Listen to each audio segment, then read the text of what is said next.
it's Fuzzy! Hello, Fuzzy. Fuzzy would like to say hello to the world. Hello there. My name's Fuzzy. What's happening? What? And they don't have a king. Who? The fall 11. Here's the bottom line. No, Archer's not down to do this.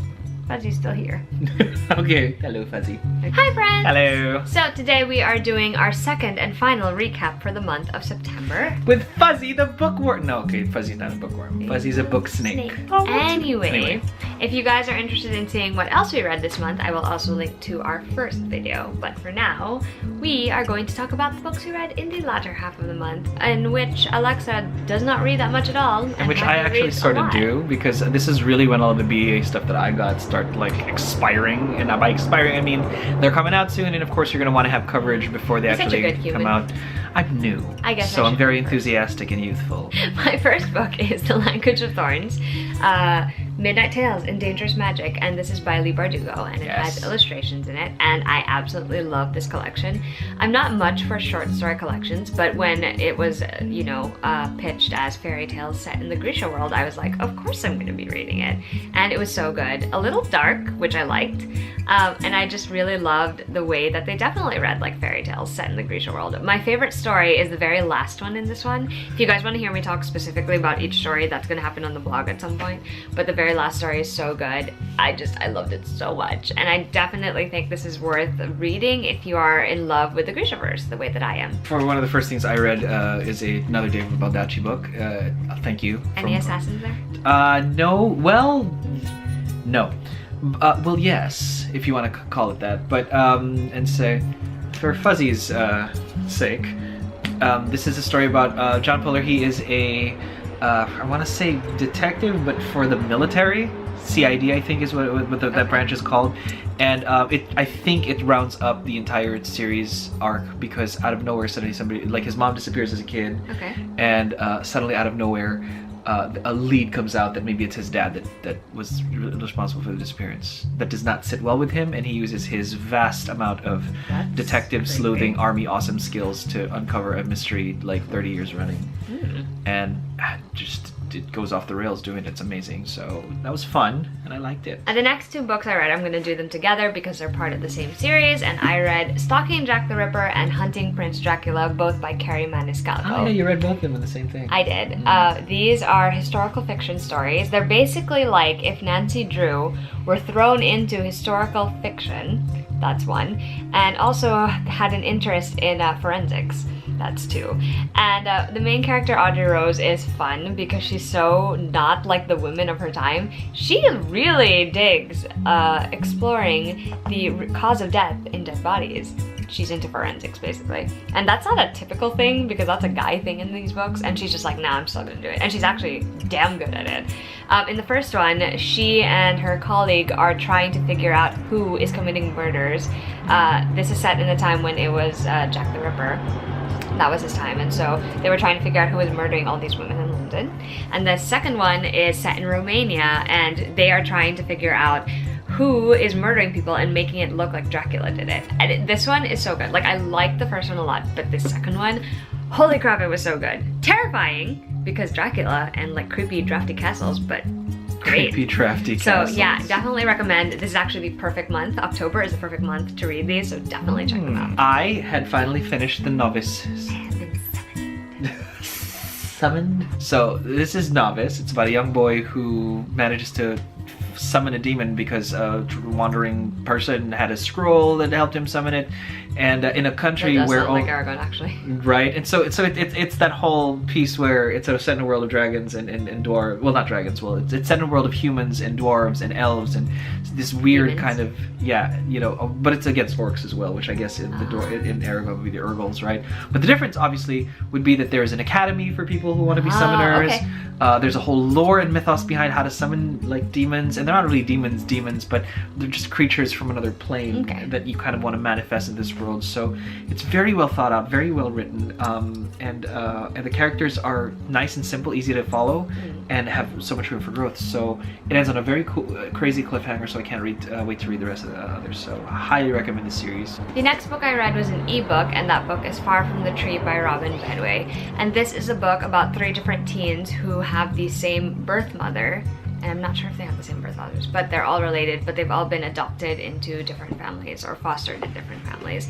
And eventually there comes a point when something happens to one of them, and it's sort of is the start of when they all get together and meet, and like they learn about each other, they learn about their past, they try to, you know, they try to make sense of their lives as kids who are given up for adoption or put in the foster system. And it was so good. I was so hesitant about it at first because it's 3 different points of view that you're juggling, 3 different stories, 3 different emotional through lines, but she does it so well, and I just felt so much for these 3 siblings, and I just loved it. I thought it was such a great take on this idea of family, really, and like what it means to be related by blood, what it means to be adopted, what it means to be in the foster system. It was just so good, and I just loved it a lot. So I'm gonna start now with some of the stuff that I got from BEA. I'm gonna start with The Perfect Score. Middle grade, set in the real world. 5 characters, 5 kids, all of them having different backgrounds, different walks of life, and all of them facing obviously the same standardized tests. Now, when fate sort of brings all 5 of them together in the same place, a decision has to, is made amongst them. What are we gonna do about those tests? It says the perfect score. Obviously there's an allusion to what are they going to do about it. Are they going to rig it, fix it, cheat it, make it, study hard? I don't want to spoil it too much, but I will say one of the bigger I'll start with the bigger problems first, that I personally had with this book was there's just way too many people all of a sudden to magnificently care about. And maybe I'm just old and I don't have room in my heart for people, but that's just me. But it was just hard to just, kind of have 5 points of view. It would do better as a screenplay, I think, maybe, because then you can really like see people kind of different walks of life. But in book format, it was a little difficult for me. Doesn't mean that it's a bad book. In fact, it's got a lot of heart. It's got this cool kind of evolution into a hive mind kind of deal where when they finally decide to do what they did in this book and then suffer the consequences of their actions, whatever that was, it kind of does play out well in that sense, and that everybody gets to land in the same place, and where you had people who were different are now tied together by something that they did, and we'll see the resolution of that go through. So not for me personally, like I wouldn't reread this book. I'd collect still because it's part of my first ever BEA haul, and it also because it's still a good story, but I would recommend it to people who like these kinds of the mistakes of my youth, coming of ages type deal stories. So there's that. The next book I finished was also an ebook, and it is A Wilder Rose, I think is actually what it's called. Sorry, A Wilder Rose, and it is historical fiction basically about Rose Wilder Lane, who is the daughter of Laura Ingalls Wilder. And it is about Rose's struggle to write, her struggles with her mother because she's the one who wrote actually most of the Little House series. And it was fascinating as someone who enjoys that series to hear more about like how it came to be and what part Rose had to play in it. It was a bit dry for my taste because a lot of facts were thrown into it as well, but for the most part, as someone who enjoys the Little House series, it was definitely something eye-opening. So that was an interesting read. Looking at the TBR pile that I had for the last half of September, there's really a huge, like, I read a lot of terribly emotional things, so we're gonna try to cover them like in an arc where it just gets worse, and so as the it does though, it right before it peaks in terms of just peak horribleness. I want to start with the Nowhere Girls. Now, first thing I want to say is this is so well written. It's very compelling. This writing style is so accessible, but at the same time there's kind of like an urban poetry to it where you could almost really see it as something like picturesque and beautiful.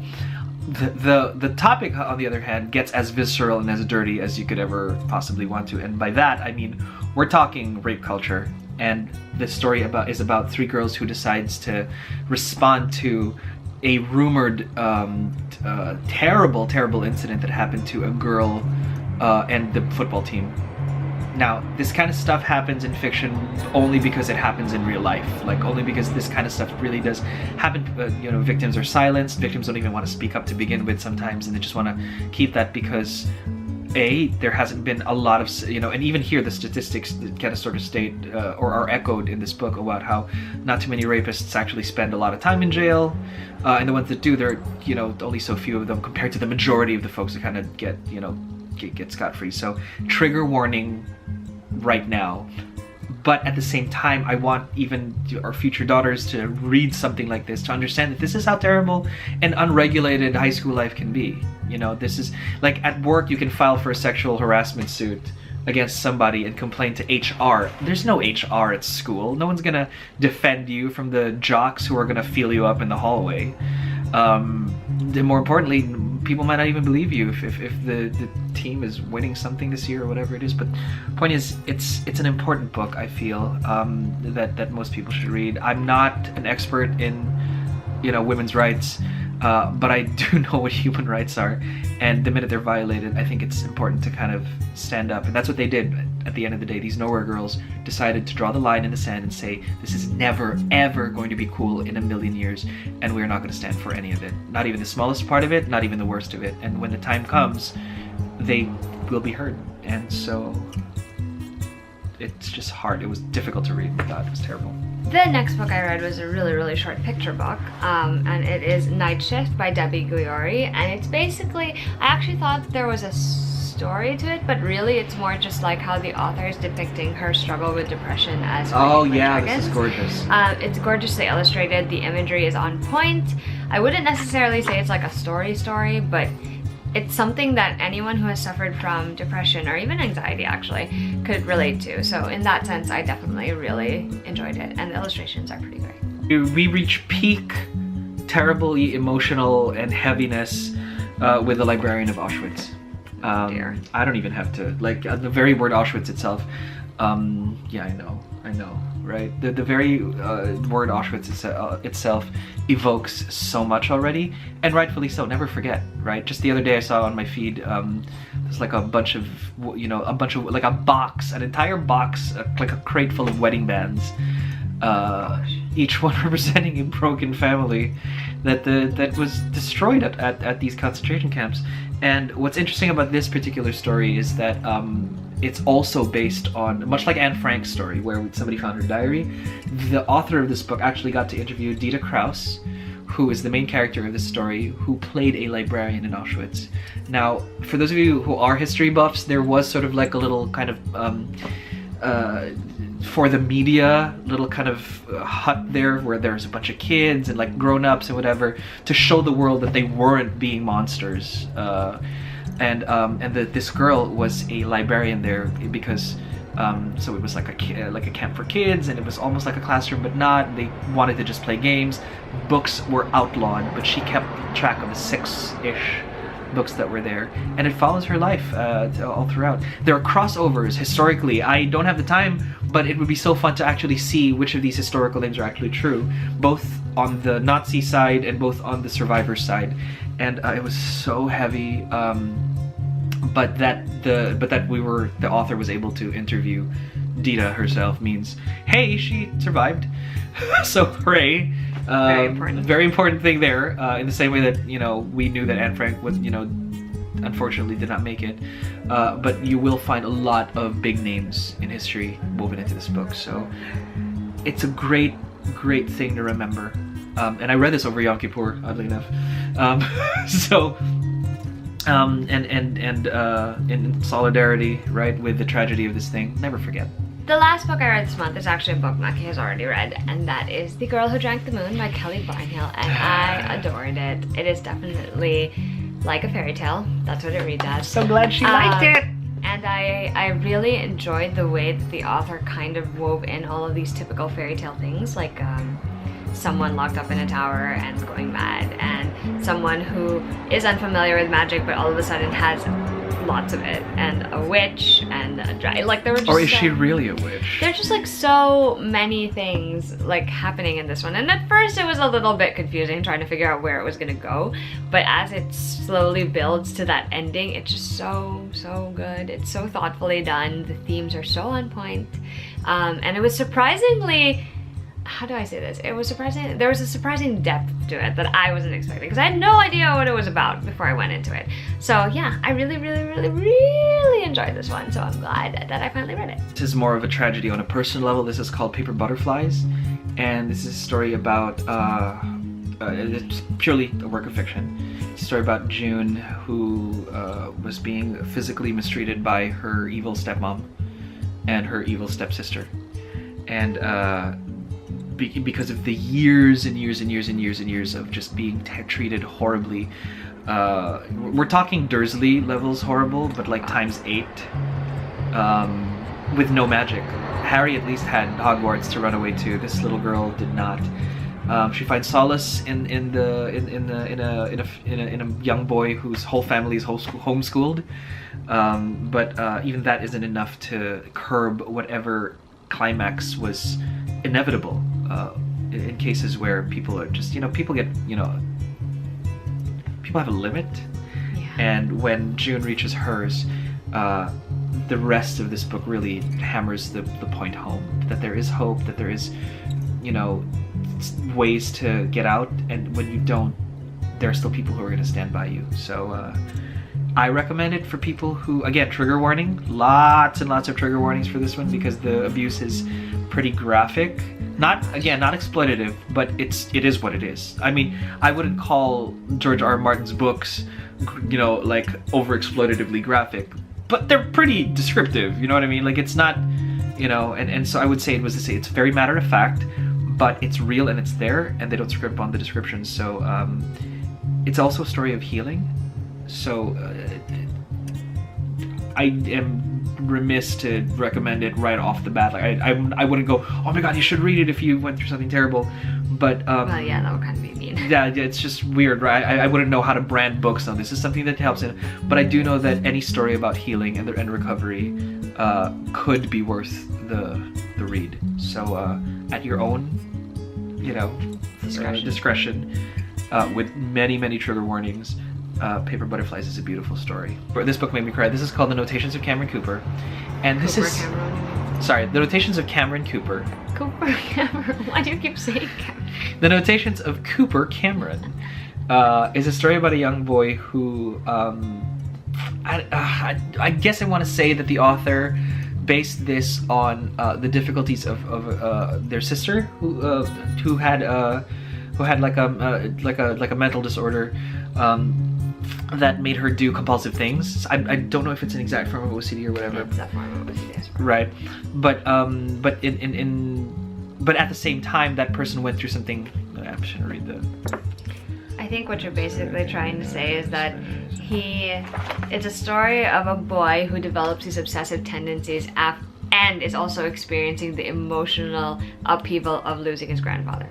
Which Alexa knows because she read my review. Yep, pretty much. Also made me want to read the book. So. And it's and in that case, it's this beautiful rendition of just recovery and healing again, and it's so great how Jane O'Reilly was able to write something to pay tribute to her sister and what her sister went through, in Cooper's case, and it does not make me want to eat ice cream more in my entire life than at this point, because Cooper actually manages to get he loves ice cream. He gets an ice cream maker and he decides to start making his own ice cream. It's pretty darn cool, and that's just part of the healing journey that he goes through while recovering from the death of his grandfather, whilst at the same time in the throes of suffering from obsessive tendencies. So it's beautiful.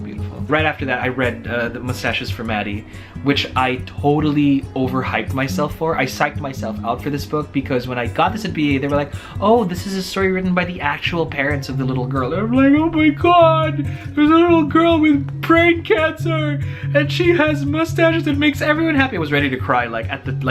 They were like, oh my god, I'm gonna die when I read this book. And so that was my entire mindset reading this entire book. until I actually, and I can't spoil it, right? And I can't read it. She's around. Little Maddie, as far as I know, 2017 is still around, thank goodness. There really was a campaign, Mustaches for Maddie, because that's her deal. She thinks life is funnier with mustaches, which in my head I thought this was gonna be one of those like Jenny Downham before I die kind of deals. I'm like, oh my god, I'm gonna cry already. I've read The Fault in Our Stars, and every other contemporary thing I read involves people dying. That said, even if she is magnificently and happily still around, it does not in any way, form, or fashion take away just the beauty of this story. It's a cute story, and Maddie is such a real character that I feel like I want to be friends with someone like that. So anyone who decides to put mustaches in their pockets, It's amazing. It's amazing. This is a fun middle grade book. It's about friendship. It's about attention. It's about how, you know, young people. Mustaches.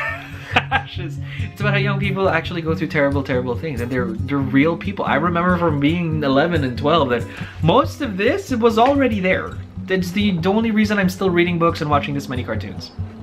So for real life to collide with a person at that age and to respond to it, not just from a terminal disease perspective, but also from everything else, right, was incredibly empathetic and beautiful, and I think it's something that everybody should read.